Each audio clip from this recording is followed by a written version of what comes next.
नेकपा एमाले बाहेकको वाम एकताप्रति केपी शर्मा ओलीको चासो, माधव कुमार नेपालसँग एकता भए सरकारको बाटो कठिन। सभामुखलाई बधाई दिँदै रामचन्द्र पौडेलले भने जिम्मेवारी चुनौतीपूर्ण छ र सन्तुलन मिलाउनुहोस्। गृहमन्त्री रवि लामी छाने र अमेरिकी राजदूत रेन्डी बेरीबीच भयो भेटवार्ता। राष्ट्रिय सभाको बैठकमा प्रधानमन्त्री पुष्पकमल दाहाल प्रचण्डले सम्बोधन गर्ने। वैज्ञानिकहरूलाई नेपालमै काम गर्ने वातावरण बनाइने शिक्षा मन्त्री शिशिर खनालको अभिव्यक्ति। प्रधानमन्त्री प्रचण्ड र लुम्बिनीका प्रमुख बीच भेटवार्ता। एउटै रुखमा झुन्डिएको अवस्थामा प्रेमी र प्रेमिकाको शव फेला। नेकपा माओवादी केन्द्र र डाक्टर बाबुराम भट्टराई नेतृत्वको नेकपा बीच एकता र वार्ता सकारात्मक। कञ्चनपुरमा 14 वर्षीय बालिकाले जन्माइने शिशु भारतीय विरुद्ध बलात्कारको मुद्दा। प्रधानमन्त्री प्रचण्ड भेट्न बालुवाटार पुगे केपी शर्मा ओली। के भयो त कुराकानी, यसबारे सम्पूर्ण जानकारी। रवि र बालेन शाहहरूलाई विश्वास गर्न गरे सबैले आग्रह। सङ्घीयता प्रभावकारी बनाउन ऐन जारी गर्नुपर्ने प्रधानमन्त्री प्रचण्डको अभिव्यक्ति। बाजुरा केन्द्रबिन्दु बनाएर गयो 5.9 रेक्टर स्केलको भूकम्प। बाजुरामा 5.9 रेक्टर स्केलको भूकम्प गएपछि जताततै मचियो निकै ठुलो हङ्गामा। कहाँ कति क्षति भयो त यसबारे सम्पूर्ण जानकारी। सङ्घीयता भड्किलो भयो भन्नेलाई केही समयमै जवाब मिल्ने प्रधानमन्त्री पुष्पकमल दाहाल प्रचण्डको जवाब। संसद भवन अगाडि एक युवकद्वारा आत्महत्याको प्रयास। सन्दीप लामिछानेलाई थुनामी राख्न माग गर्दै सर्वोच्च अदालत जाने सरकारी वकिलको कार्यालयको निर्णय। र वर्षौं शासन सत्ता चलाएका दलहरूले राज्यका संयन्त्रहरूलाई थिलो बनाएर छाडेको गृहमन्त्री रवि लामिछानेको भनाई। म्याच फिक्सिङ प्रकरणमा पक्राउ परेका खेलाडीलाई अनुसन्धान गर्न थप 5 दिनको म्याद। शिक्षाको सुधार चाहन्छौँ भने माननीय सबैका सन्तानलाई सरकारी विद्यालयमा पढाउन ज्ञानेन्द्र बहादुर शाहीको आग्रह। संसद भवन अगाडि एक पुरुषले आफै लगाए आगो। अब हेर्नुहोस् पुरा समाचार।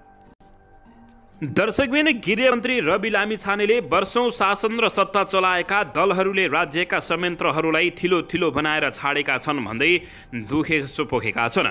उपप्रधान तथा गृहमन्त्री रवि लामिछानेले वर्षौं शासन सत्ता चलाएका पुराना राजनीतिक दलहरूले राज्यका संयन्त्रहरूलाई थिलो बनाएर छाडेको आरोप लगाएका छन्। मंगलबार प्रतिनिधि सभाको बैठकमा बोल्दै उनले पुराना दलहरूले राज्यका संयन्त्रहरूलाई कानुन पालना गराउने भन्दा पनि आदेश पालना गर्ने बनाएर छाडेको बताएका छन्। राज्यका संयन्त्रहरूलाई थिलो बनाएर छाडिएको छ। काम गर्नेहरूलाई कानुन पालना गराउने भन्दा पनि आदेश पालना गराउने गरी निरीह बनाएर राखिएको गृहमन्त्री रवि लामिछानेले बताएका छन्। उनले भने वर्षौं शासन सत्ता सम्हालेका दलहरूबाट यसलाई थिलो बनाउनको निमित्त, कमजोर बनाउनको निमित्त कामहरू भएको बताएका छन्। अहिलेको अवस्था राज्यका संयन्त्रहरूमा प्रणालीगत सुधार गर्नुपर्ने र त्यसका लागि समय लाग्ने गृहमन्त्री रवि लामिछानेले बताएका छन्। गृह मन्त्रालयले गरेका कामको परिणाम चाँडै देखिने उनको भनाइरहेको छ। उनले भने राज्यका संरचनाहरूमा निकै सुधार चाहिएको छ। तिनको सुधारका लागि हामी निरन्तर लागिरहेका छौँ। गृह मन्त्रालयले प्रणाली सुधारमा काम गरिरहेको बताएका छन्। उनले राज्य संयन्त्रहरू हिजोको जसरी चलाउन छाडिदिन पनि आग्रह गरेका छन्। सिडिओदेखि एसपी डिएसपीसम्म सबैलाई आफ्ना मान्छे चाहिएको भन्दै उनले त्यसरी प्रणाली सुधार नहुने उल्लेख गरेका छन्। गृहमन्त्री रवि लामिछानेले दुखेसो पोख्दै भने राज्यका संयन्त्रहरूलाई हिजो चलाएको जस्तो अब चलाउन छोडिदिनुहोस्। आधा काम हाम्रो सहज हुनेछ। आज सिडिओ चाहिएको छ, डिएसपी आफ्नो चाहिएको छ, एसपी आफ्नो चाहिएको छ, सबै आफ्नो चाहिएको छ। यसै गरी तपाईहरूलाई राज्यका निकायहरूमा आफ्ना मानिसहरू चाहिएको हो भने प्रणाली सुधारमा तपाईँको योगदान के भनेर प्रश्न समेत गरेका छन्। उनले नयाँ आशा बोकेर आएका आफूहरूका लागि सांसदको उपस्थिति उत्साहजनक नरहेको टिप्पणी समेत गरेका छन्। उनले भने नयाँ राजनीतिक दल, नयाँ आशा र उमङ्ग बोकेर आएका हामीहरूका लागि सांसदको यो उपस्थिति उत्साहजनक देखिएको छैन। त्यसैले हाम्रा बहसहरू विषय केन्द्रित हुन जरुरी भएको गृहमन्त्री रवि लामिछानेले बताएका छन्। दर्शकबिन, यसैबीच यता बाजुरा केन्द्रबिन्दु बनाएर 5.9 रेक्टर स्केलको भूकम्प गएपछि निकै भागाभाग मचिएको छ। मंगलबार दिउँसो बाजुरा केन्द्रबिन्दु बनाएर भूकम्प गएको छ। राष्ट्रिय भूकम्प मापन केन्द्रका अनुसार दिउँसो 2:43 बाजुराका बाजुराको मैला भन्ने स्थानमा केन्द्रबिन्दु बनाएर 5.9 रेक्टर स्केलको भूकम्प गएको छ। भूकम्पको धक्का सुदूरपश्चिमतर्फ कर्णाली र लुम्बिनी प्रदेशमा समेत महसुस गरिएको छ। भूकम्पको धक्का भारतीय राजधानी नयाँ दिल्लीसम्म महसुस भएको भारतीय सञ्चार माध्यमले जानकारी दिएका छन्।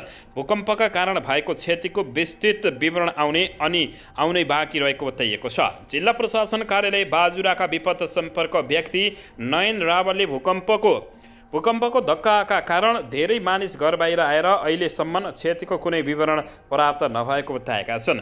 ठुलै झड्का महसुस भएको थियो, कति घर भत्किए, कतिको हताहत भयो, के भयो अझै एकिङ विवरण भने आउन बाँकी रहेको उनले बताएका छन्। सदरमुकाम आसपासका बासिन्दाहरू ठुलो सङ्ख्यामा घर बाहिर छन्। क्षतिको कुनै विवरण आएको छैन। रावलले भने सूचना आउने बित्तिकै उद्धारका लागि टोली तैनात रहेको उनले जानकारी दिएका छन्। दर्शकबिन यसैबीच यता काठमाडौँको नयाँ बानेश्वर स्थित व्यस्त सडकमा एकजना युवाले आफ्नै शरीरमा आगो लगाएर आत्महत्याको प्रयास गरेका छन्। बानेश्वरको संसद भवन अगाडि ती युवाले आफ्नै शरीरमा आगो लगाएका हुन्। इलामका 36 वर्षीय प्रेम प्रसाद आचार्यले संसद भवन अगाडि पेट्रोल खनाएर आगो लगाएर आत्महत्याको प्रयास गरेका हुन्। काठमाडौँ प्रहरी परिसरका अनुसार ती युवालाई उद्धार गरी कीर्तिपुर अस्पताल लगिएको छ। मङ्गलबार दिउँसो प्रधानमन्त्री पुष्पकमल दाहाल प्रचण्ड संसद भवनबाट आफ्नो गाडीमा बाहिर निस्किए लगत्तै एक युवकले आत्महत्याको प्रयास गरेका छन्। मङ्गलबार दिउँसो प्रधानमन्त्री सवार गाडी क्रस हुने बेलामा ती युवाले पेट्रोल छर्केर आत्महत्याको प्रयास गरेका हुन्। सुरक्षाकर्मीको गाडी पास भएर प्रधानमन्त्रीको गाडी पास हुने बेलामा उनले आफूले आगो लगाएको प्रहरीले जानकारी दिएको छ। दर्शकबिन यसैबीच यता मेरै क्याबिनेटका मन्त्रीहरूले संहिताको विरोध गरेका छन्। स्पष्टीकरण सोध्छु भन्दै माओवादी केन्द्रका अध्यक्ष तथा प्रधानमन्त्री प्रचण्डले चेतावनी दिएका छन्। प्रधानमन्त्री पुष्पकमल दाहाल प्रचण्डले सुरुदेखि नै संहिता समावेशी र समानुपातिक लोकतन्त्र र गणतन्त्रको बारेमा बहस चल्दै आएको भए पनि कार्यान्वयनमा भने कमजोरी भएको स्वीकार गरेका छन्। उनले आफ्नै क्याबिनेटमा रहेका मन्त्रीहरूले पनि संहिताको विरुद्धमा बोल्दै हिँडेको भन्दै स्पष्टीकरणको विषय हुने भन्दै चेतावनी दिएका छन्। प्रधानमन्त्रीमा नियुक्त भएपछि पहिलोपटक राष्ट्रिय सभाको बैठकलाई सम्बोधन गर्दै प्रधानमन्त्री प्रचण्डले अहिले संविधान कार्यान्वयनको चरणमा अगाडि बढ्दा पुनः समस्या सुरु भएको बताएका छन्। मन्त्रीमण्डलभित्र बसेर संहिता र लोकतान्त्रिक गणतन्त्रका विरुद्ध बोल्ने अधिकार कसैलाई पनि नभएको प्रधानमन्त्री प्रचण्डले चेतावनी दिएका छन्। मैले त यो कुरा प्रत्यक्ष हेरेको पनि होइन।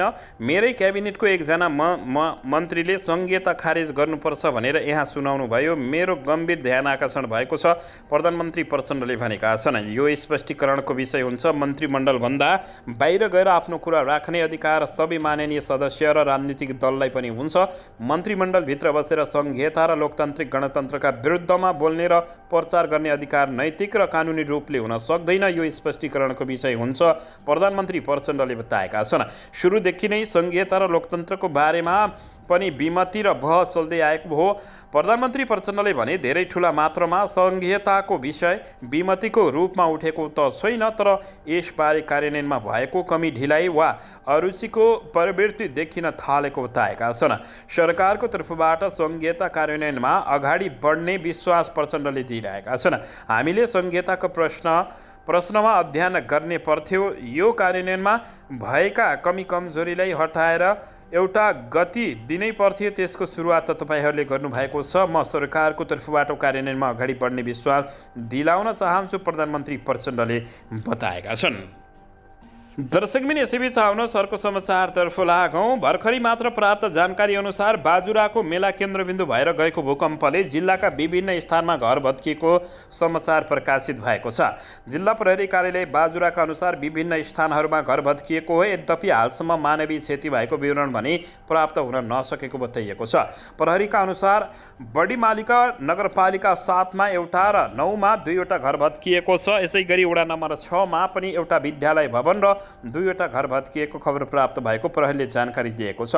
जिल्लाका विभिन्न स्थानमा हिमपात भएको र यही बीचमा भूकम्प जाँदा जनजीवन कष्टकर भएको समेत प्रहरीले जानकारी दिएको छ।